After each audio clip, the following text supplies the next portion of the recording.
Bonjour tout le monde. Alors aujourd'hui, avec la belle météo, j'ai décidé de m'en aller dehors avec les chevaux pour vous parler d'un sujet auquel j'ai vraiment beaucoup de questions. C'est le taux de sucre dans les aliments. Donc, on parle de taux de sucre. Quand on parle de taux de sucre, on parle de HCNS. Qu'est-ce que ça veut dire HCNS? C'est les hydrates de carbone non structuraux. En fait, c'est une addition des sucres solubles dans l'eau et de l'amidon. Donc, comment on fait pour les retrouver? On peut les trouver sur les analyses de foin.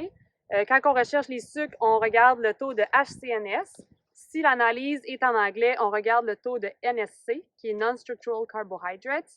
Parfois aussi, ils peuvent l'avoir séparé, donc on additionne les sucres solubles dans l'eau et l'amidon. Alors maintenant, la question, pourquoi est-ce qu'on s'intéresse au taux de HCNS dans les aliments?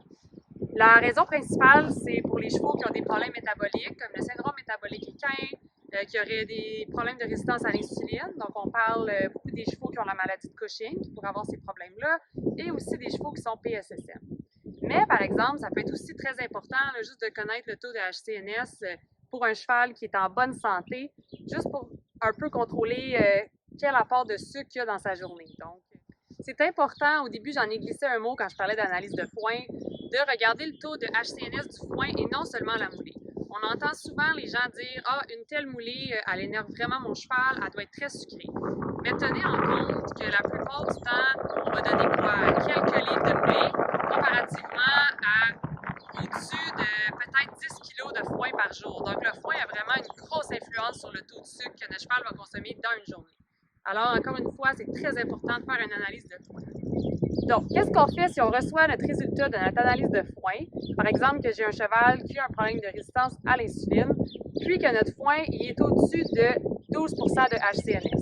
12 c'est le chiffre qu'on recommande à peu près pour les chevaux qui ont des problèmes de résistance à l'insuline, métabolique, autres.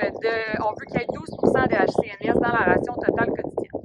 Donc, si mon foin sort, par exemple, à 18 qu'est-ce qu'on peut faire? Une bonne façon pour diminuer les HCNS dans le foin, c'est de le faire tremper à l'eau froide durant 60 minutes.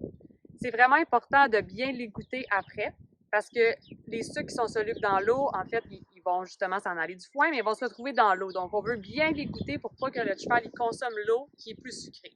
Et bien évidemment, on jette l'eau après le trempage et on utilise la nouvelle eau quand on va tremper le foin pour le prochain repas. Si on aborde maintenant les concentrés. Donc, si on recherche un concentré, une moulée qui est faible en HCNS, donc on va aller éviter les moulées qui sont à base de grains de céréales comme le maïs, l'avoine, le blé, l'orge.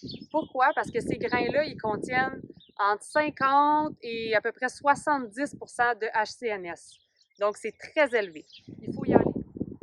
Si on veut opter pour une moulée qui est plus basse en HCNS, on opte pour quoi si jamais on ne peut pas prendre les moulées qui ont les grains de céréales? On y va pour des moulées qui seraient à base de soit pulpe de betterave, de luzerne déshydratée. Il y en a aussi qui contiennent des plantes qui sont considérées comme oléoprotéagineux, comme le soya, le lin, le canola. Ils sont des exemples de plantes qui contiennent plus de gras. Dans le fond, leurs grains contiennent un peu plus de gras, un petit peu moins de sucre. Donc, l'énergie, elle vient d'une source différente.